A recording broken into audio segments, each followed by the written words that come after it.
murazi rimwe na rimwe hari n'igihe turemereza abantu tukabaha ububasha badafite tujya tubaremereza mu buryo dutekereza ko y'ikintu runaka cyavuzwe n'abanyaburayi cyangwa se n'aba ubwo ngo bifite ukuri, ariko ibi ngibi ni ibintu bafite mu kuboko. Ikigo Kunda Ubuzima Healthcare cyifashishije ubuvuzi bw'imiti ikomoka ku bimera iva mu bihugu bya Aziya nko mu Bushinwa n'ahandi. Ubu cyiteguye kuguha ubufasha ku ndwara zitandukanye zirimo indwara z'umutima, diabete, impyiko, igifu, umwijima, umugongo, umutwe udakira, indwara z'uruhu, ubugumba, prostate, guhangana n'ingaruka zo kwikinisha, ama-infection ku bagore n'abakobwa, ndetse no kunanirwa kunoza amabanga y'abashakanye. Turagufasha kandi gutandukana burundu n'indwara zirimo imitsi na rubagimpande n'izindi indwara zose zigenanye no kubura ubudahangarwa bw'umubiri. Menya neza kwita ku buzima bwawe, ugana ikigo Kunda Ubuzima Healthcare. Dusanga dukorera mu mujyi wa Kigali ku Muhima mu nyubako yegeranye na Hotel Okapi ikoreramo Genesis TV muri etage ibanza hasi ground floor. Wanatwandikira kuri WhatsApp cyangwa ukaduhamagara kuri 07 85 68 66 42. Ushobora no kudusura ku rubuga rwacu ari rwo #kundubuzima.rwa. Mu kigo Kunda Ubuzima Healthcare, kwita ku buzima bwawe ni inshingano zacu. Banyamagaraje bakanisha namwe banyarwanda mufite imodoka zitamenyerewe ku isoko ryo mu Rwanda zigakunda kubura amapiyese yo gusimbura yangiritse, mujya mwumva bavuga ko imodoka iyi ni itabonerwa piyese zisimbura izishaje cyangwa se zangiritse mu gihe mwagize ibyago byo gukora impanuka. Nibyo koko ku isoko ryo mu Rwanda izo piyese nizikunze kuhaboneka, niyo zibonetse uzumva bakubwira ngo izakugeraho mu minsi 30. Nyamara inkuru nziza ni uko ubu bitakiri ngombwa gutegereza iyo minsi yose. Oya, Swatase niyo gisubizo kuri iki kibazo. Swatase igutumiriza kandi kanakuzanira spare parts za original wari waraburiye ku isoko ryo mu Rwanda mu gihe kiri hagati y'iminsi 2 n'10 gusa. Bifata gusa iminota itarenga 5 kugira ngo umenye igihe piyese wari warabuzibonekera n'iminsi bizafata kugira ngo ibikugezeho kandi ku giciro gito cyane. Mu byo Swatase kuzanira harimo amatara y'imbere n'ay'inyuma, pare-choque, retroviseur, inzugi n'ibindi bikoresho bikunda kwangirika nka systeme ya ABS, batterie za systeme ya hybride, injecteur n'ibindi bikoresho tutarondoye. Izi piyese zitumizwa mu Burayi, muri Amerika, muri Aziya, i Dubai, Korea, mu Buyapani, muri Taiwan no mu Bushinwa. Tugana aho dukorera Igikondo inyuma ya Nayebu, duhamagare cyangwa utwoherereza ubutumwa kuri WhatsApp 0788878597 cyangwa kuri 0787024513. Wadusura kandi ku mbuga nkoranyambaga zacu kuri Instagram, YouTube, Facebook n'izindi mbuga twitwa Swatase. Let me be myself. Let me tell you. Ariko reka mbe ngewe iyo nza kuba ari ngewe hanyuma ukaza ari ngewe uri kugenzura Goma, hanyuma ukaza ukambwira ngo ndashaka gukoresha Goma, nakubwira nti sawa, ariko uragendera kuri ibi. Goma ni igice cy'ibibazo ngira, ibibazo mpura nabyo na guverinoma. None ubu rero yangeze mu biganza n'igihe wifite, ntabwo nzayiguha igihe cyose utaranyereka uburyo ibibazo byanjye ngirana na guverinoma bikemura. Okay, ndabizi ko ubu ngubu abantu baza kumva ko ndi kuvugira bari abahungu, ariko n'ibitekerezo ndi gutanga. Iyo nza kuba ari nge ukambwira ko ushaka Goma, ukambwira ko ushaka Kavumu cyangwa se Bukavu, cyangwa ukambwira ko ushaka uburasirazuba bwa Kongo bwose kubusubirana, cyo nta kibazo nabigiraho. Ariko birashingira kuri wowe mbere na mbere uburyo ujya kugaragaza ibibazo byanjye.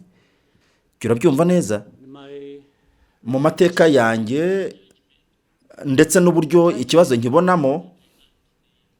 Ibyo nibyo maze kwiga muri iyi myaka myinshi yo kurwanira uburenganzira bwanjye. Fighting for my right. Uyu munsi mu Rwanda hari imbuga za internet 20 zisurwa cyane kurusha izindi. Urwo rwawe cyangwa se urw'ikigo cyawe nta rurimo, ndetse nta nubwo rukubyarira umusaruro kubera kutazi Afri Innovators, kompanyi ya mbere y'ikoranabuhanga y'impuguke zitanga serivisi zose z'ikoranabuhanga nko kubaka imbuga za internet, kuzicunga no kuzibyaza amafaranga. Aba n'ubitabaza usibye kukubakira urubuga rwa interineti rwiza, hari n'ibindi bintu 5 bazakorera website yawe ihita itangira kubyara umusaruro. Urubuga rwawe bazarukorera ibyitwa search engine optimization cyangwa se SEO. Uku ni ugukora ku buryo website yawe izajya igaragara byoroshye kuri Google, Microsoft, Bing n'izindi mbuga shakiro. Niba ari urubuga rw'ubucuruzi, ibicuruzwa byawe bizahita bigera kuri benshi. Bazakubakira uburyo bwo kwamamaza website yawe ku mbuga nkoranyambaga kandi bagukorera ibyitwa pay per click. Ibi ni ukwishyura udufaranga duke cyane, maze imbuga nkoranyambaga nka Facebook, Instagram, LinkedIn cyangwa se Google bakakwamamariza. Banagukorera email marketing, ari byo kugira liste nini ya email woherereza abantu ubabwira ibyo ukora. Ibi nibyo Afrinnovators bazobereyemo. Niba ufite urubuga rwa internet rwaba urukorerwaho ubucuruzi, urw'ikigo kitari icya leta, urwamamazwaho serivisi nk'ubukerarugendo, urutangirwaho amasomo n'ibindi, inzira yonyine yo kurumenyekanisha no kurubyaza umusaruro ni Afrinnovators Limited. Bahamagare cyangwa ubandikire kuri WhatsApp kuri 07 85 73 7078 cyangwa ubandikire email kuri info@afrinnovators.com cyangwa usura urubuga rwabo rwa internet wa3.afrinnovators.com. Ushobora no kubasura aho bakorera mu mujyi wa Kigali muri Town Center Building inyuma ya Simba Supermarket. Ucuruza imyenda kandi abakiriya bawe bakeneye kubona urugero rwiza rwo kuberwa n'imyambaro baguze iwawe. Ukora mu nzu zambika abageni n'izimurika imideri kandi abakugana bose bakeneye ishusho yo kuberwa bambariye iwawe. Multiplastic Company Limited iraguha igisubizo. Aba baranguza maneke z'ubwoko bwose, iz'abagore, iz'abagabo ndetse n'iz'abana kandi ku giciro wishyikiramo. Wikongera kugura maneke ziguhenze kandi wambika ntiberwe kuko itereka umukiriya ishusho nyayo y'ubwiza bwe nyuma yo kugura imyenda ucuruza. Sigaho kugura za maneke zimeneka ubusa, wazihagarika ntizishinge. Multiplastic Company Limited yakuzaniye za maneke zigaragaza imiterere ya buri wese wambika, abagore bafite nyashi, munda zeru, ababyibushye, abatwite ndetse n'abandi. Hari kandi z'abagabo b'amatuza, abarebare n'abaringaniye bambara bakaberwa. Izi maneke zose na original kuko iyo yituye hasi hombana ukongera ukayigurura igasubira uko yari imeze kuko itameneka. Abashaka kuduhagararira namwe hirya no hino mu gihugu ni mutugane tubafashe. Witekereza cyane ku gishoro nk'imbogamizi kuko iwacu ubushake n'umuhata ari cyo gishoro. Turaranguza ariko kubashaka detaye namwe ntimuhejwe. Aho waba uri hose mu gihugu cyangwa hanze yacyo nta mbogamizi z'uko maneke waguze zakugeraho kuko uyiguze na Multiplastic Company Limited tugushakira imodoka zikugezaho ibyo waguze. Dukorera mu mujyi muri quartier Mateus munsi y'umusigiti imbere ya station ya SP mu gikari cy'amaduka acuruza imyenda ari kuri uwo muhanda. Wadusanga kandi muri Shike mu muryango wa B050. Witinda rero, duhamagare kuri 07 88 40 18 43 cyangwa 07 96 32 0316 tuguhe maneke zereka abakiriya bawe ubwiza bw'imyambaro ucuruza nuko wahahiye iwawe aberwa. Good afternoon, Your Excellency. We thank you for hosting this press conference. We'll welcome members of the local, regional, and international media. And with your permission, Mr. President, we will proceed directly to questions. Tubashimiye kuba mwatumije ikiganiro n'abanyamakuru. Rero aha turi kumwe n'ibinyamakuru by'imbere mu gihugu n'ibinyamakuru mpuzamahanga. Muramutse munyemereye nyakubahwa Perezida wa Repubulika, twatangirana n'ikibazo cya mbere. Turagira ngo twibutse abanyamakuru muri hano. Mbere yo kubaza ikibazo cyawe uravuga izina ryawe, uvuga ikinyamakuru uhagarariye, ubundi ubaza ikibazo cyawe kandi mwibuke ubaza arabaza ikibazo kimwe. Umunyamakuru wabimburiye abandi ni bwana Kakoza Kuri Charles KNC wa Radio na TV1. Ati murakoze nyakubahwa, nitwa Kakoza Kuri Charles, bakunda kurihina bakavuga KNC, nkorera Radio na TV1. Ikibazo cyanjye, guverinoma ya Repubulika ya Demokarasi ya Kongo yanze gushyira mu bikorwa ibyo yiyemeje mu masezerano yasinywe ku itariki 27 z'ukwa gatandatu. Kandi duheruka kumva ko mushobora guhura na perezida wa Leta Zunze Ubumwe z'Abanyamerika. Witeze iki ku mahoro y'uburasirazuba bwa Repubulika ya Demokarasi ya Kongo n'u Rwanda by'umwihariko? Murakoze. Perezida Kagame ati ndabizi neza ko umenyereye izi nkuru aho abantu bavuga ikintu kimwe ariko bagakora ibitandukanye ndetse rimwe na rimwe ugasanga babitwariye hamwe ku bantu bamwe kugira ngo bamenye ibyo bavuze ndetse n'ibyo bagomba gushyiraho umutima mu kubikora. Iyo niyo miterere y'ikibazo turimo na Repubulika ya Demokarasi ya Kongo, ariko igishimishije ni uko ibyo byose bibera ku mugaragaro. Wenda twazaga kugorwa iyo baza kuba babikora bucece, wenda natwe tugatangira kuvuga ko hari abagomba kuryozwa ibyo abantu babona, ariko igishimishije ni uko bo ubwabo barasohoka bakabyivugira. Bemera ikintu kimwe muri Washington, bakemera ikintu kimwe muri Doha, ibintu byabereye ku karubanda, ariko umunsi ukurikiyeho cyangwa se nyuma y'icyumweru umuntu akaza akavuga ati hoya, tugiye gukora ibi, tugiye gukora gutya, tugiye gukora gutya, ndetse n'icyo kintu yanze gukora kikaba ari kimwe mu byaganiriweho cyane. Ni ukuvuga nimba mu mutwe wawe ubyemera cyangwa ubihakana, ariko ikikuvuyemo nacyo uri kukivugira kuri mikoro, ni ukuvuga ko byanze bikunze uzagira ikibazo cyo gusobanura kubera iki hano wemera ibi, hariya ukavuga biriya. Ibyo ubwira itangazamakuru, ibyo ubwira umuhisi n'umugenzi, uravuga ibintu binyuranye n'ibyo twemeje ugomba gukora, ariko wenda icyo ni igice kimwe. Rero ibyo ni byo bibazo tugenda duhura nabyo, bimwe bigakorwa, ibindi ugasanga byakozwe igice, ndetse ubu noneho bigeze aho bashyiramo agatege ku buryo nyine dushobora kwisanga Washington. Ari nacyo nagatangiriyeho. Ndatekereza ko hazabaho uburyo tujya muri Washington tukagira ibyo twemeranyaho, tukagira ibyo tuvuga, kuko byaba ari indi ntambwe nziza, kubera ko no muri iyi myaka yose yashize nta gisa n'icyo twigeze twumva. Nibura twagiye tugira abantu baza kudusura, bakadusura twebwe cyangwa se bagasura Kongo, bakadusura twebwe cyangwa se bagasura Kongo, abandi bakirukankira muri za UN mu kanama k'umutekano, bagafata ibyemezo, bagahita basohoka batangaza, rimwe na rimwe bakavuga ko hari imyanzuro yasohotse ariko y'igice nayo. Mu myaka yabanje rwose twamaze igihe kinini turi mu bintu nk'ibyo, aho mu by'ukuri ubona ko nta kintu gifatika kigeze kibaho. Nibura rero ubu ngubu urabona ko ibiganiro bihari, ubu ni bibiri, hari ibiri Washington, hari ibiri Doha. Ni intambwe nziza, yaba ibyo bya Washington cyangwa iby'i Doha, ni intambwe nziza ituganisha ku cyerekezo. Ariko niharamuka hagezwe ku gihe cyo gufata icyemezo, nibwo ibintu bizatanga umucyo w'ibigamijwe. Gusa turenda kugera ku buryo buhamye bwo kugera ku mahoro, ariko ibyo ni ibintu tugomba gukomeza kwizera, kuko ibyo nibyo bishoboka. Ubwo ngubwo nibwo buryo dufite buhari, kandi ubutegetsi bwa Trump burasa n'ubwagerageje gukora ibikwiye. Icyakora urabizi, hari bimwe muri ibi biganiro bitakora, atari uko bitabuze kubera muri Washington, igihugu cy'igihangange nyine, ubwo nyine kuko Leta Zunze Ubumwe z'Abanyamerika ibirimo,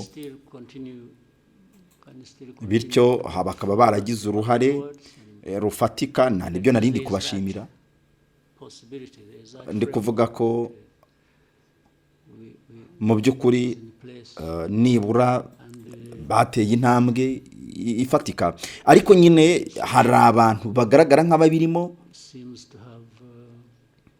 mu by'ukuri bo ubwabo, ureba nyine ukabona ko ikibaraje ishinga ni ukugira ngo bazagere ku musaruro w'ituze, amahoro ndetse n'umutekano twese dukeneye.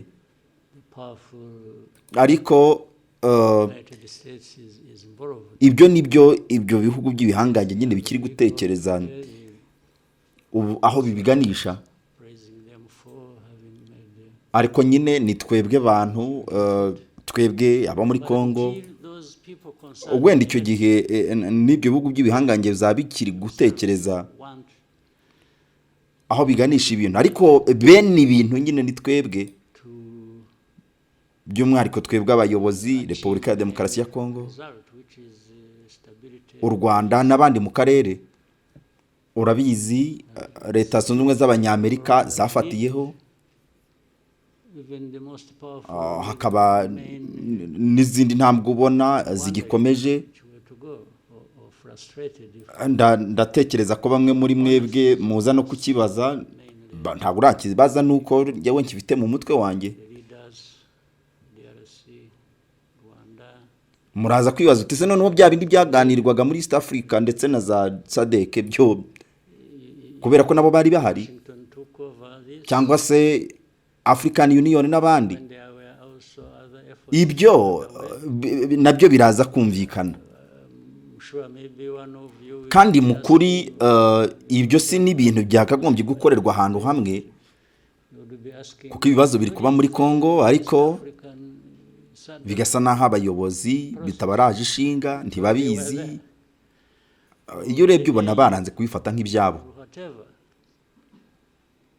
baraho baracyari kurota bivugira ibyo babonye byose, ukabona birukansa ahantu hose, And the reality is ubona ko icyo bazi gusa ari ugukomeza kwirukanka baririmba ibihano mfatira ibihano Rwanda, ibihano. happening in Congo. Ariko si ibyo ngibyo, niyo reka nemere ko wenda ibihano babifatiye u Rwanda. It seems U Rwanda nibarufatira ibihano birakemura ibibazo byanyu gute, ko bisa naho namwe ubwanyu mudashoboye gucunga ibibazo byugarije igihugu cyanyu. they just keep Ibihano byafatiwe u Rwanda daydreaming and talking about all kinds. biraza guha uburenganzira gute abanyekongo bamaze imyaka n'ibinyacumi bari gutaka, The only thing they know how is to keep kugeza ubwo baje kwegura intwaro bakabarwanya. Rwanda. Sanctions for Rwanda. Okay, but if you sanction Rwanda, Ibyo ubwabyo bikemuye ibibazo byanyu gute, bigeraho mwageze aho bibacanga mukajya kuzana abacanshuro kugira ngo baze babarwanirire. counter affairs. Mu by'ukuri ibyo ngibyo birabafasha iki? Give Erega mu kuri abantu bagomba gutekereza ku bo bari bo. people who have been complaining for decades and Uzajya wumva inkuru zitandukanye ziri kuvuga ku bintu binyuranye, fight you. How does ariko it mufite solve n'ubushobozi the problem of you having bwo kugira uko mubyumva no kugira uko namwe ubwanyu mercenaries to come and ask mu bicira imanza. how does it do that? Inshamake y'ibyinshi mvuze People should really see things for what nuko they are. buri gihe mpora n'icyizere cy'uko hazabaho amahirwe y'undi munsi, Things. umunsi ukurikiye. You also have the ability to Ariko jyewe ndacyakomeje gushyira ku mutima akazi kanjye kandeba. so Nyuma y'uko bari basubisha umunyamakuru Kensi wa TV1, much I have said. nanone umuhuza w'iki kiganiro cya Perezida Paul Kagame n'abanyamakuru, ari nawe muvugizi w'ibiro by'umukuru w'igihugu Madame Stephanie Nyombayire, Chance another day. yahaye ijambo Bwana Robert Rudatsimburwa wahoranye igitangazamakuru cya Contact FM na Contact TV. Ati nyakubahwa Perezida wa Repubulika n'abakurikiye kuva mu gitangira, To take care of the business I have to take. ariko nanone twagiye tugira inama z'urudaca nk'uko nizo za Washington ziri kubaho. Albert? Ndetse ntekereza ko hari n'ibimaze iminsi muri ibi byumweru bishize, ariko nigarukiye ku bintu usanga bifatwa binyuranye n'uko ahubwo ibintu byavuzwe, by'umwihariko ikintu bahora basubiramo cyangwa cy'ubutabazi bw'abaturage, uburyo bwo gufasha abantu bagiye bahunga ibyabo muri Repubulika ya Demokarasi ya Congo. Ariko ibyo bakabyitwaza bakavuga ko bakeneye kubona inzira y'ikibuga cy'indege cya Goma. Ndetse iki kibazo numvise niyo cyatangiriye ni Burayi. Ngira ngo buri wese wakurikiye turabibona. Ndetse rimwe na rimwe ngiye bihita binanyibutsa mu myaka 10 ishize. Ubundi iki kintu cyo gufungura Goma cyadutse, niki kikirimo kubera ko mu minsi yashize icyo gihe cya 2012 rega ndiho ndavuga n'ubundi abafite Goma bari bayifite ari kuribuka isi yose kuntu yahuruye. None n'ubundi urabona ko byageze aho buri wese ari gushaka ngo kuzi Goma, kubona iyi nzira ya Goma.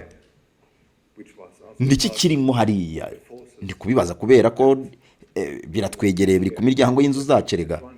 Ndi kubivuga kubera ko erega ni mu mbere y'inzu zacerega. Ndetse ku rundi ruhande igihe nanizera ko nyuma y'imyaka 25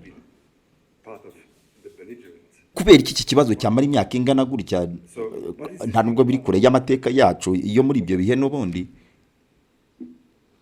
Iki kintu cya Goma kirimo iki kindi abantu bakwiye kumenya. Murakoze. Umukuru w'igihugu mu kumusubiza yabanje yitsamo nk'uwiruhutsa, atangiza urwenya ati urabizi iyi Goma urabizi ni agace kegereye imisozi miremire y'ibirunga, ni ibirunga kandi bikunze kuruka. Rero byashoboka ko cyaba ari cyo kintu wenda kirebana n'ibyo bya Goma, wenda ibindi bigasigara ari inkuru zo kubara. Ariko duhereye ku kibazo wabajije, uri kuvuga ngo kubera iki inkubira ubundi yatangiriye ku mugabane w'Uburayi. Hari ikintu numvise, hari icyo wabivuzeho ubaza ku Burayi, warangiza ukagaruka ku nkuru za Goma ukavuga utariki izi nkuru zitangire ku nkubiri y'Uburayi. Ariko se ni iki kindi kirimo gituma bijya gutangirira Iburayi nyine? Ku bijyanye n'izi nkuru, ku bijyanye n'ibi bibazo ndetse n'aya amateka kuze n'amateka ya vuba. N'ubundi ayo mateka yose niko mwagiye mwumva Uburayi ari bwo buri kuyivangamo yose, kandi ukabona buriho buravanga ibintu byo muri ibihugu byacu nyine. Ibyo ubwabyo bikaba ari nabyo bitureba ubundi kubera mu burasirazuba bwa Kongo n'akarere muri rusange. Naho ku bya Goma mu by'ukuri nanjye ntabwo numva. Okay, baravuga ngo ni ukubera ko hari ibibazo by'ubutabazi bw'ikiremwa muntu. Ibyo ndabyemera kubera ko hari ibibazo koko abaturage, hari ibibazo koko abaturage bafite, ibyo nta n'ikibazo nabigiraho. Ariko nyamara n'ubundi ukabona birasa naho itosekara ry'ubuzima bwa muntu n'ubundi ryatangiye na mbere y'izo ntambara muvuga. Ni mu ntangiriro yazo, kuko nk'uko uyu munsi n'ubundi iyo mibabaro ikihari, ariko nibura birashoboka ko yaba ari mikeya cyane ugereranije na mbere. Ariko gukomeza kwitsirita ikibazo bakakigira icy'ubutabazi bwa muntu, ni ukugira ngo babone aho binjirira, ni ukugira ngo babone urwinjiriro ruboroheye, kugira ngo babone uko binjira nabo muri ibyo bibazo, ariko babihe umurongo umuntu runaka bishakamo, kugira ngo babihuze nyine n'aya mateka yose ndiho ndavuga cyangwa se byisumbuyeho. Urabizi ntabwo wavuga ngo ibibazo intambara umwuka mubi, ariko utari kugaragaza impamvu muzi w'uwo mwuka mubi. Kandi abantu buri gihe urabona ko bagiye bihunza no kubanza guhuza ibyo bibazo, izo ntambara n'umuzi nyirizina w'ikibazo, kubera ko nyuma biza kurangira ubona ko ari bwo buryo bwo kugira ngo bibashyire hanze bo ubwabo. Rero urabona ko hari uburyo bwo gukora buri gihe ibintu bari kubiganisha mu buryo cyangwa se mu nzira kugira ngo birinde bo ubwabo, abo ndi kuvuga nyine. None singiyi niyo ntambara nshya yadutse mu burasirazuba bwa Kongo. Ubu se iki nicyo kibazo cya mbere cyadutse gishingiye kuri Goma. Urabizi na mbere y'iki kibazo nabivuzeho na mbere y'uko cyangwa se nawe ubwawe urabizi warabikurikiye. N'ubundi ibi bibazo byari bihari mu 2012. None nyuma y'imyaka 10 birongeye birabyutse. Kubera icyo abantu batagerageza kubyumva. Ni gute haba ibibazo mu 2012 nyuma y'imyaka 10 n'ubundi ikibazo kikagaruka muri ya shusho ya mbere? Ubwo ibyo bizaba bisobanuye ko nyine iyo myaka 10 yose n'ubundi suko tutabuze kugira iyo miryango mpuzamahanga ndetse n'indi myaka myinshi imbere yaho yabaga igomba n'ubundi kugaragaza iki kibazo. Babishoyemo amafaranga menshi, imbaraga z'abantu benshi zabigiyemo, ndetse abenshi bagiye banabiburiramo ubuzima ku bwinshi, ubuhunzi, abantu bavuye mu byabo. Ariko ubuzima bwakomeje gutyo kugeza ubwo cya kibazo cyongeye kutugarukira, ariko tugatangira kwirirwa tugisimbagurika tugikwepa nk'aho ari ikintu gishyashya. Ubu buryarya bungana gutya no kwiyoberanya nibyo bigaragaza uburemere bw'aba bantu biyita ko ari ibihanga, bw'ibibazo biterwa n'aba bantu biyita ko ari ibihangange tuzi kandi ahubwo tubizi kandi nabo bene iki kibazo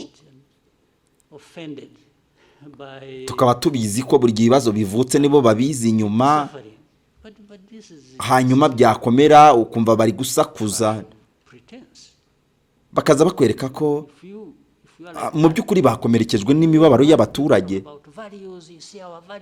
bakakwereka ko ni abantu bakozwe ku mutima, ni abantu mu by'ukuri ni abantu bahemukirwa no kubona abandi bababara. Ariko se ibi bintu by'ubwiyoberanya ukomeje ubibona gutya, urabizi uzajya wumva abantu bibirirwa baririmba ariko nk'indangagaciro ngo mujye mureba indangagaciro zacu, ariko ukumva ni amateshwa. Niba koko ufite ubushobozi bw'amafaranga, bwa politike cyangwa ikindi ntazi, hanyuma buri munsi ukajya wirirwa uririmba indangagaciro, erega bisa naho ari uri kutwigisha kubaha izo ndangagaciro, nyamara ni wowe nyirabayazana w'iyo mibabaro yose. Ni wowe nyirabayazana w'urwo rutoto. None se kuyoberanya kumeze gutyo ni nyabajya. Noneho uri kubona aba bantu bazanye uburakari bwinshi, bakaza bakubwira ngo ariko ngo urabona ngo wakoze amakosa akomeye cyane, ngo ubu ngubu ngo tugiye kugira gutya, ariko birangira ahubwo n'ibyo bo bari gushaka gukora ari byo byongera imibabaro iruta kure cyane yari ihari, kuko nta kibazo na kimwe biba bije gukemura. Rero Goma, wenda niba hari umuntu ko ukeneye Goma ku mpamvu runaka, niba ari izishingiye ku miterekero, kuko ndabizi hari abantu bizerera mu bupfumu bazakubwira ko baje Goma bagiye kwirebera abapfumu babo, ariko n'ubundi urabizi Goma ubu nonaha ntabwo iri gukora, ariko iri mu biganza by'abantu runaka bagiye kubareba akaba ari buvugisha. Ariko iyo nza kuba ari njyewe, okay, reka mbegewe, iyo nza kuba ari njyewe ukaza usanga ari njyewe uri kugenzura Goma, ukaza umbwira ngo ariko ndashaka gukoresha Goma, nakubwira ngo kesa yikoresha, ariko And now Condition it's in imwe. my hands. I will not give it to you Goma until niyo you yikoreye show me ibibazo on byose site mfite, how you address my problem. ibibazo mpora ngirana na guverinoma. Well, I may sound speaking for this guy. None ubu iyi Goma iri mu biganza Just byanjye. reason it. If I were the one, you want to Goma? You Ntayo want nzaguha rero utanyeretse uburyo bya bibazo nagiraga bitazongera kungeraho. Bukavu or you want Okay, ndabizi ko ubu ngubu baza kumva ko ndi kuvugira bari abahungu, it will only come ariko with ni you igitekerezo ndi addressing kwitangira. my problems. Iyo nza kuba ari igihe ugenzura Goma, nakubaza nti urashaka Goma, Long history, urashaka Kavumu, Bukavu nyine, judgment, cyangwa se urashaka uburasirazuba bwose bwa Kongo kubusubirana? many years. Ibyo nta kibazo mbifiteho, Fighting ariko bigomba for my kugendana nawe ubwawe uri gukemura ibibazo byanjye, rights. You know, people have they kuko mu sacrifice. mateka y'igihe cyanjye kirekire ndetse Unless they have no reason they are sacrificing. n'uburyo ibintu mbibona yewe, icyo nicyo nize muri iyi myaka yose If ishize, they are, everything should be. guhaguruka nkarwanira uburenganzira bwanjye. You want this? I'll give it to you. I have no problem. Urabizi abantu baritanze We came bakoze to this iki, point because of this ariko reason. impamvu zijya zituma abantu bahaguruka kugira ngo bitange bonyine ubwabo ni impamvu zinyuranye. How do you just expect you cause problems and then you come and say, you know, Ariko yaba ibyo bintu byose byashyirwaga hamwe, ubundi abantu bakaza bakambwira bati ariko turashaka iki n'iki, ibyo nta kibazo nabigiraho. for me, Ariko what you say tugera is kuri what iyi you ngingo, ariko turinda y'ibintu bigera ahagaha kubera iyi mpamvu. we used to tell Rero dukeneye ko from the beginning. iki kibazo gikemuka. None urumva ko mu gihe ibi ngibi utarabikemura, You know, we would be in the discussion. ari gute wanyitegaho kuza ukampagarara imbere ukambwira ngo urabizi ngo It's like, you know, you must do this, you must do that. And erega ibi ngibi ndi kubivuga kubera ko ibyo mubona nyine, tell the leaders of Congo. erega ibi ngibi ndi kubivuga nyine kubera ko ibyo mureba n'ibyo mubona. Ibi ngibi nakunze kubibwira abakongomani kuva mu ntangiriro. Or in order for us to have security, Kwabaye mu biganiro by'igihe kirekire, peace and abayobozi mugahura bakakubwira ngo ariko ngo urabizi fought for ngo ni wowe uri kuduteza so ibibazo. many years in the Ke nakunze kujya mbwira abayobozi bo muri Kongo, you know, it's a must. We must give. nkababwira ngo kugira ngo twebwe mu gihugu cyacu tugire amahoro, tugire I umutekano, can't ask anybody for peace as a favor. They are doing twanarwaniye iyi myaka yose ishize mu gihe for cyashize. us to have peace. I beg you. Urabizi ni itegeko kuri twebwe ko You have duha abandi to do amahoro. me a favor to give me Rero nta na rimwe nzongera kujya njya gusaba umuntu amahoro nk'aho mwereka ko ari impuhwe angiriye. believe in myself. Kuri twebwe I cannot kugira ask amahoro, anybody to do me a nkabigusaba favor ukumva ko to have Rwanda secure, byageze ku rwego rwaho kumpa amahoro ari impuhwe ngiriye. to have my rights. Iyo n'isi navuye mu cyerage ntazongera no kubamo. Well, initially maybe I can ask Ntabwo nagira umuntu wundi nsaba please, kungirira impuhwe you can even kneel down. kugira ngo tugire u Rwanda rutekanye, But if you don't give me my cyangwa se kugira ngo umpe uburenganzira bwanjye. it means a fight. Ku ntangiriro birashoboka ko natangira mbikubwira ntariko twakoroheje, byanaba ngombwa nkapfukama. No way. Where I'm concerned, you can. Ariko iyo utampaye uburenganzira bwanjye, ubwo ni ukuvuga ko ari ukurwana. Rero Who are you after all? cyo ni ukurwana tugakorana mu mitsi, nta kibazo kibirimo ibyo ngibyo. Including my Nta own, buryo na rimwe ku bindeba can control. nzigera nza kukwereka ko ari impuhwe ngomba, Give ari me impuhwe uri that bungirire right kugira ngo umpe to uburenganzira bwanjye. be able to do that. So Urinde wo kumva ko watunga ibyanjye byose birimo n'uburenganzira bwanjye. Goma Urinde ku buryo wumva uburenganzira bwanjye bwakuba mu biganza kugira ngo ubugenzure. have in Eastern Congo. Ninde waguhaye ubwo burenganzira n'izo mbaraga? Goma should go back to Ubanza ndibuze kugusubiza ibirenze ibyo wambajije. airport. Ariko Goma ni igice kinini cy'ibibazo byose twagiye tugira mu burasirazuba bwa Kongo. So you must address that. kandi koko yego Goma Address humanitarian crisis. igomba kugaruka nk'izingiro ry'ibyo bibazo byose kubera ko ni ikibuga cy'indege. Taking on board Ariko se ubundi niki cyatumye nyine kitanakora na mbere yose? that is what is causing the humanitarian crisis Icyo kintu nicyo ugomba kugaragaza. must be addressed. Urashaka kuza wowe gutwereka ko ikibazo cyabaye icy'ubutabazi ku buzima bwa muntu, ibyo ndabyemera. Hagomba kubaho uburyo bwo kubikora. Ariko ibyo bigashoboka ari uko wabanje gushyira ku meza impamvu nyirizina iri gutuma ubuzima bw'abantu butosekara gutyo. Icyo nicyo kigomba kubanza kugaragazwa. Uranyumva neza? Again, that is nonsense. Rero Minerals haba hari ikindi gisigaye kuri Goma. better than anybody, worse than anybody Albert Rudatsimbura n'ubundi yasubijemo ati yego. in history.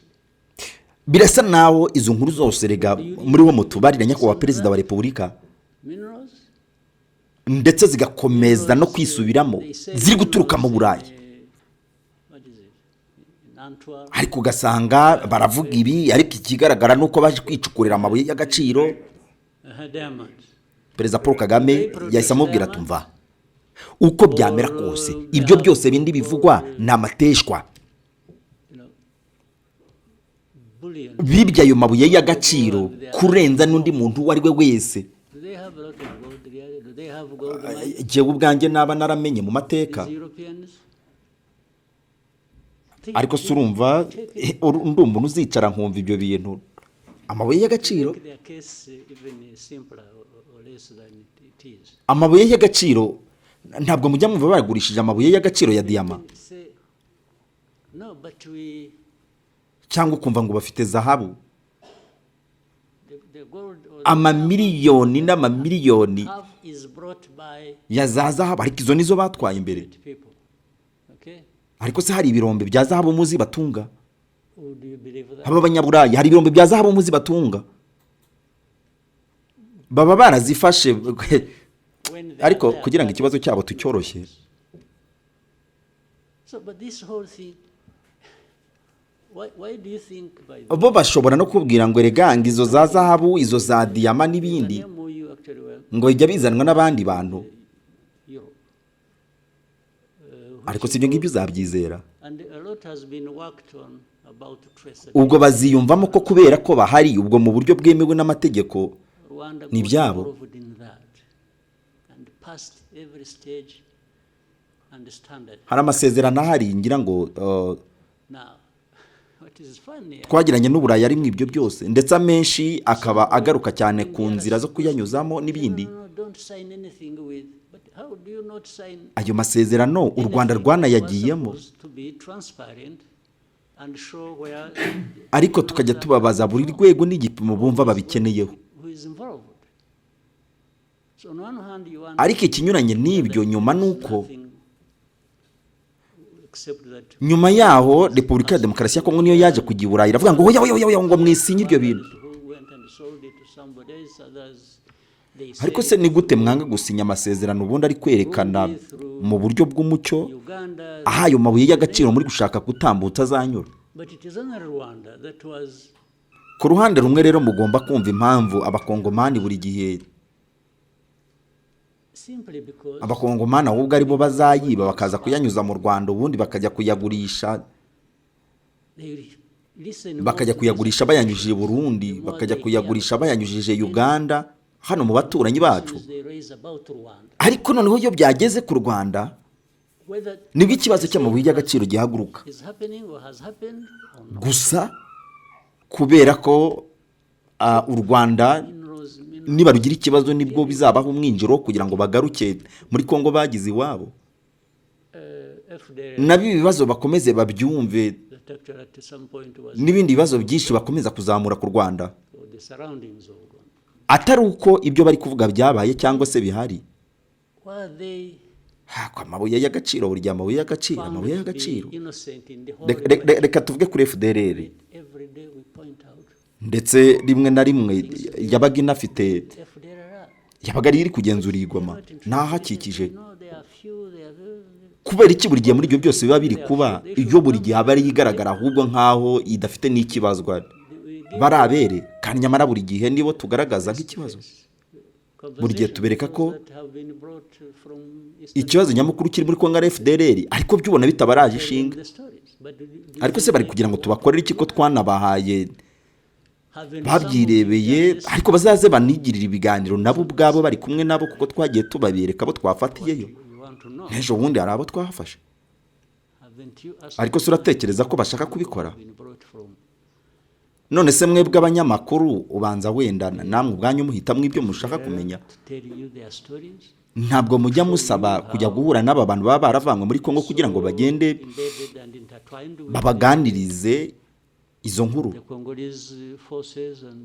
banabereke n'ukuntu buri gihe baba bari kumwe agatoki mu kandi n'abantu bo muri guverinoma ya Kongo, ndetse bari kumwe n'izindi systeme za guverinoma. Rero ibyo ngibyo bisa n'ari byo bibazo badashaka gushyira imbere ngo biganirweho. Nyamara kandi bamwe muri aba ba FDLR nibo babaye igihe kinini mu bucukuzi bw'amabuye y'agaciro muri ubwo burasirazuba bwa Kongo. None amabuye y'agaciro iyo bamaze kuyacukura bayajyana, ndatekereza ko aya ariyo mabuye y'agaciro birangira bajyanye i Burayi. Ariko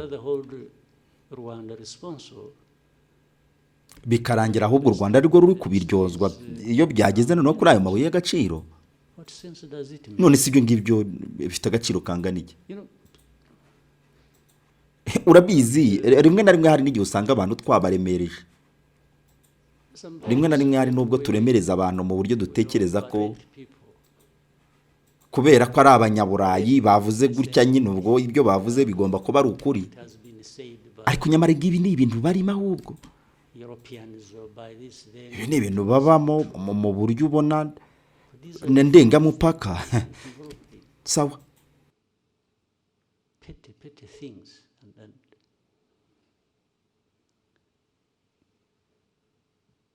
without borders.